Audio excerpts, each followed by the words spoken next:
Hi guys, it's Blackie for Shaman's Fours Woodcraft. Well, this is going to start the series on the Kukri. I had many people ask about the Kukri, and I did a pretty in-depth 3 or 4 part series back several years ago. But the Kukri is a field tool that has got a lot of interest right now, so I'm trying to update it a little bit. So if you haven't seen my original one, I recommend you go back and look at them. It's been a few years. And maybe that'll give you a little overall before we get to this. But this is my Kukri. I've showed it many times in my videos. This one is created from Himalayan imports, and it was called a panawal because it had big rivet holes right here, and it was a full tang. And it was called a, the word escapes me at the moment, but it means chopper, which means axe or hatchet. I use it like a hatchet, like a draw knife, like many different field tools, and it is my favorite #1 field tool. And if I only could have the one tool option, it would be a Kukri, my Kukri. So let me take you through a few steps on how I sharpen it, how I maintain it in the field, and then we'll go on to creating and using things with it, okay? Stay with me. Okay. Now, let us talk about the edge on a Kukri. And that is simply stated that the Kukri edge varies in geometry from point to base. The tip is rarely used on a Kukri. It can be used as a digging tool, so it's left fairly robust and fairly thick, really. It is a fine enough point I could make a bow drill hole, but that'd be about it. I'm not going to do precision surgery with the tip of a Kukri. Approximately from 1 inch back to right here, this is the sweet spot for chopping. This edge is set up to take a lot of heavy impact and to shear through things like oak scrub and up to 2 inch diameter stuff. I bear down, lean it against the grain, and hit it at an oblique angle, and it just splits it like it was made out of butter. From that point through the curve right here, this part is the draw knife area. This is for round stock, things like that, where I'm trying to shave off parts. Precision cuts, I choke up and hit in this area where I pinch on these divots on either side of the blade and hold it really on my fingertips there and do precision little cuts there where I'm trying to shave down through cleanly, make points or things like that. And finally, this last inch of blade here is sharpened up very much, and that's the knife edge. That's where I need to cut like a knife.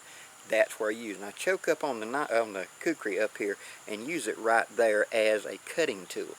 If I'm using this to process food like carrots or processed potatoes, that's where I cut, is right there. All these areas are chopping. Okay? Now, how do I maintain it in the field? Well, what I use predominantly is 2 items. For most of my field use, on the back of my sheath,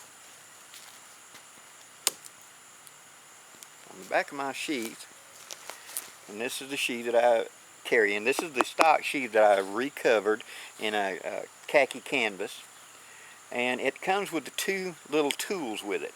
And they have a very special name that I don't recall at the moment. One is squared, and that's used as a file. That's whenever the edge of the Kukri gets a little rolled.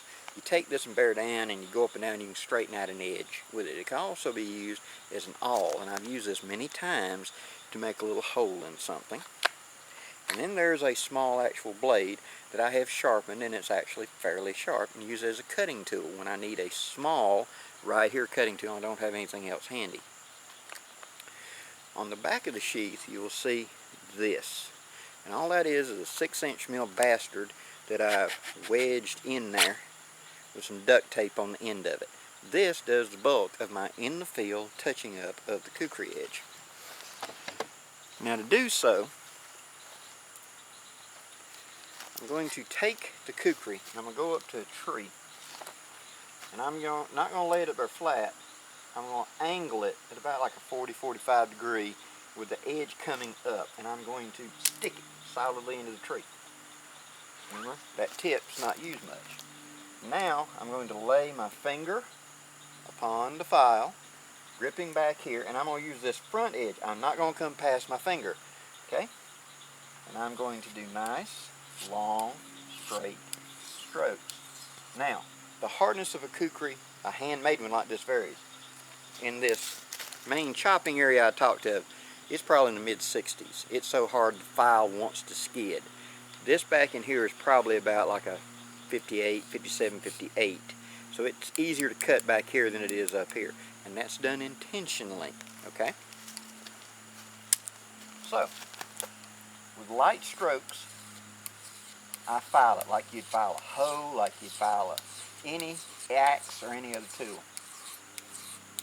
Come up here, and you can tell the difference right in there where that edge changes.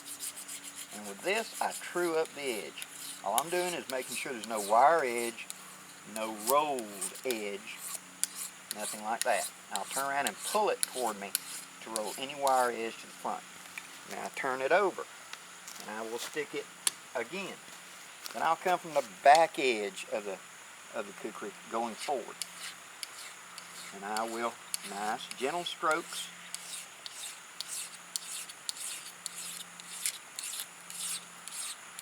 keeping my angle.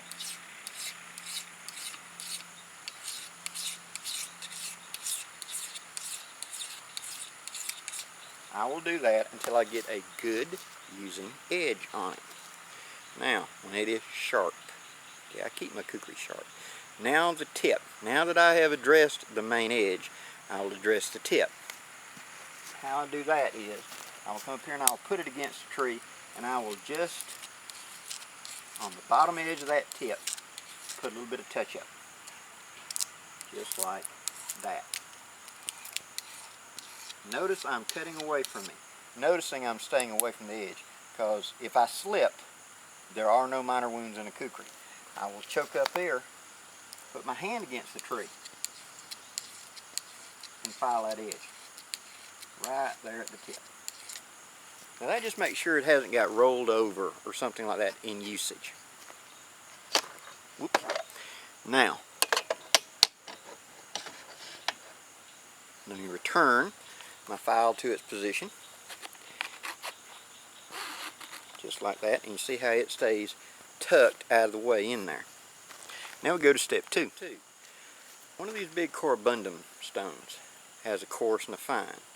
Now, this is what I use at home. I'm about to go out on a week-long trip. I will take the kukri and all my knives, all my edge weapons, my axes, everything. I will go through them and I will check the edge, make sure everything's good to go. If there's any repairs need to be made, I do it now. I don't want to get out there and then pull out and discover that X happened, I forgot to fix it, or something has happened that I wasn't aware of. So therefore, always check before you go. Now, the corabundum stone, this is what I'd keep at the house. But what I've made is to take an older one of these and I broke it. That's just the end off a corabundum. I just busted. These will bust, pop. Now they make pucks that are two-sided. I recommend you get a puck. But if you're a poor redneck like me, you just get one of these and bust it. Taking that and taking the coarse side of it, we're going to wet it. And we're going to take, laying it up against a tree, and we're going to start.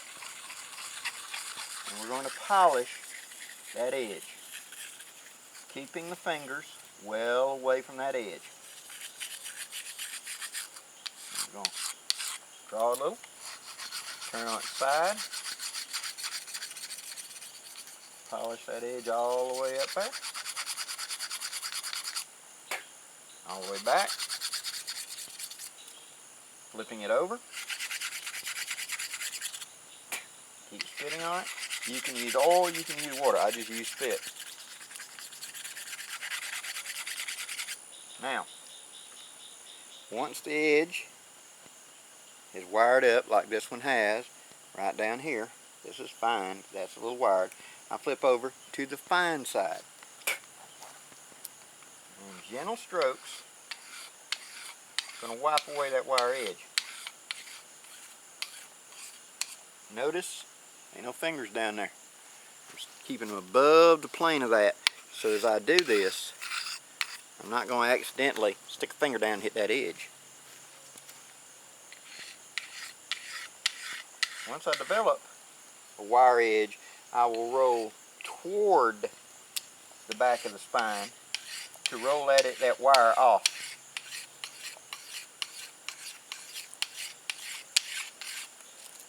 With practice,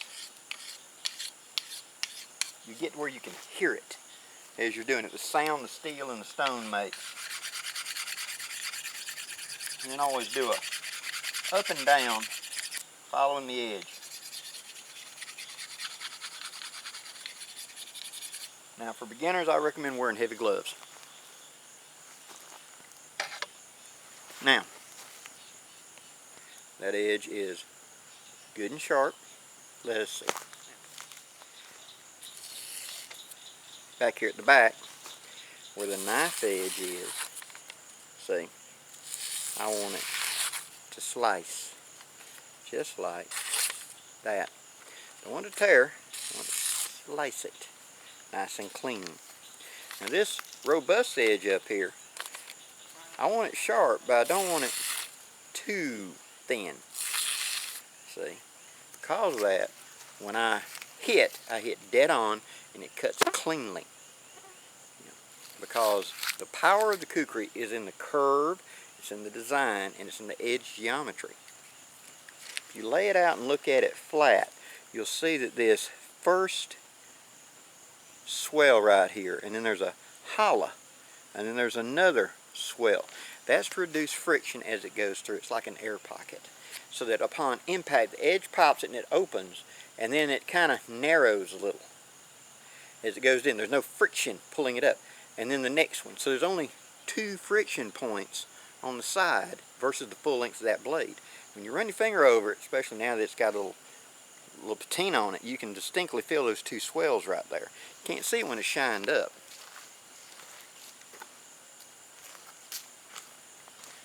Because of that, the kukri is a superior chopper. Now, I know somebody's going to ask, what is this? There are many YouTube videos to tell you what that's for. It's the sign of Shiva, it's a religious notch, it's all kinds of stuff. And I am not in any way discrediting any of those people who have said that. They have good information. You know, I'm just coming at it from a metal point of view. And the metal is this. The way this is handmade in Nepal, this is the leaf spring of a Mercedes-Benz they take and repurpose into kukris. Okay? The back is dead soft. They forge it, they create it, and they heat this edge up to a critical temperature. And then only the edge is hardened. The way I've seen it demonstrated is they take a tea kettle with water and they pour it at a certain pattern. And so this edge is made much harder than this edge or this edge, intentionally. And this back edge is soft and steel flexes. So if you've got a really hard edge and a really flexible edge, those two don't go together, do they? If this was one piece, that's a pileated woodpecker. The Alabama Telegraph. I don't know if you can hear him or not, but he's on top of one of these pine trees right here, and it's like, brrr, sounds like a machine gun going on. But that relief cut there allows the hard edge and the soft back edge to flex together without it chipping or cracking right there, which could happen. That's my humble opinion. That's how I was instructed by a kami, which is a bladesmith in Nepal, when I was conversing back and forth with him. He said that's the reason that he does it. It could be for Shiva, it could be whatever, but from a practical standpoint, it allows the blade to flex and not break that hard edge. So, can you baton a kukri? Yes. I wouldn't hit it with metal, but that thick, look how thick that back edge is. It can handle it. So you can take it and sit there and baton it down through something. Chopping, splitting, draw knifing, and we'll get to all that. We're going to go through step by step, and I'm going to show you all the features. But for right now, this is the overview, and this is how I sharpen in the field my kukri. I hope you enjoyed it, guys. Please leave any questions or comments below, and if you haven't subscribed, please do so. I'm Blackie from Shaman's Forge, Woodscraft, wishing you safe journeys. Have a great day, guys.